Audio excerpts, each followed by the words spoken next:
see. Buongiorno, ladies and gentlemen of YouTube. Your resident Ned Spitos coming at you.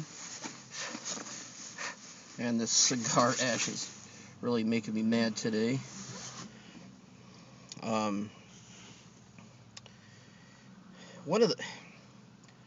of the biggest problems, with our economy.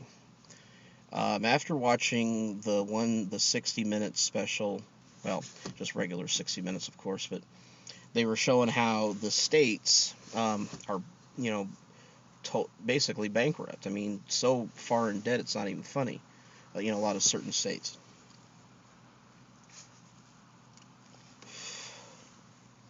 Now, the general thing that's on people's lips is that, well, if we get people back to spending, that's going to stimulate the economy. You can't stimulate the economy with spending. The only way that you can stimulate the economy is if people change their lifestyle, change how they spend. They need to be thrifty. They need to be frugal. It may not be a very large economy, but at least it's a genuine economy. And that is what's happened in our country. At least on the count of the states say we do not. This one governor, the governor Chris Christie from New Jersey, says it's not an income problem. We don't have a problem with income. It's a benefit problem.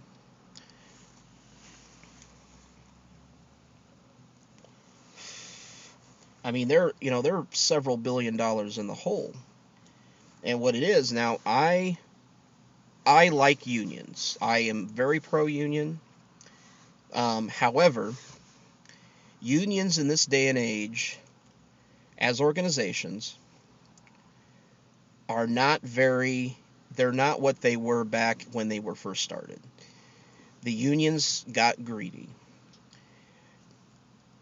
So the unions need to share in the pain.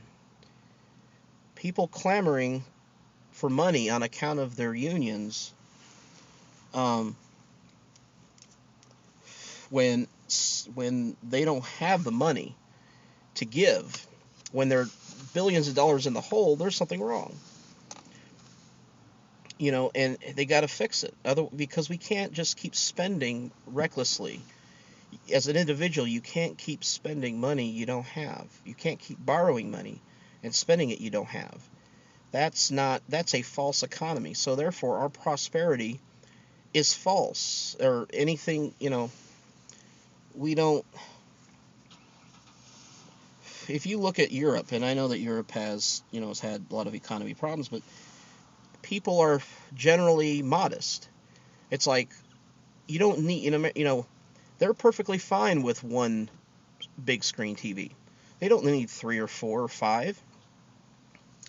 Buy one, be satisfied with something, and live within your means. That's what keeps an economy going. That's what keeps economy good and genuine. So it's our perspective as to what, our perspective has gotten skewed over the years. We've had problems with the economy because we've had problems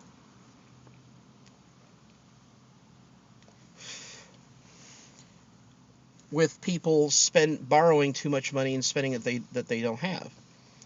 And that's where we've gotten into a hole. If you have $10, only spend that $10 and save a little. Don't spend $50 and borrow more than you have. Then you don't have any money left over to give. You may have to pay interest on it. So when you don't have, then you're faced with the reality you don't have money to spend, and then you can't spend anymore. So then that stymies the economy. But if you just kind of dole out with what you have, it keeps the economy going. It may not be as big as what we think we might want, but we definitely have to change our ways. Like I said, I like unions. But what's happened is the unions have gotten greedy, and basically the unions have become what they were created. They've become what were.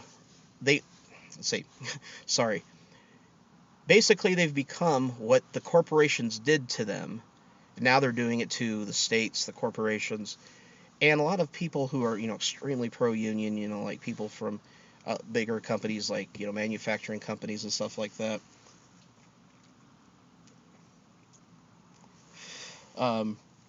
They have in their head that the company is always going to be there and that the company is always going to have plenty of money for themselves that they can give, that they should be giving out. Well, if you overstep your bounds on that and you take a lot more than they have, then there's nothing left. But that's what it is. It's like a lot of people just assume that there's always just going to be money there to be given, that they're always just going to be prosperous. But you can, as a union, take more than the company actually has. And I will leave you for now, but I will continue on this later on. See ya.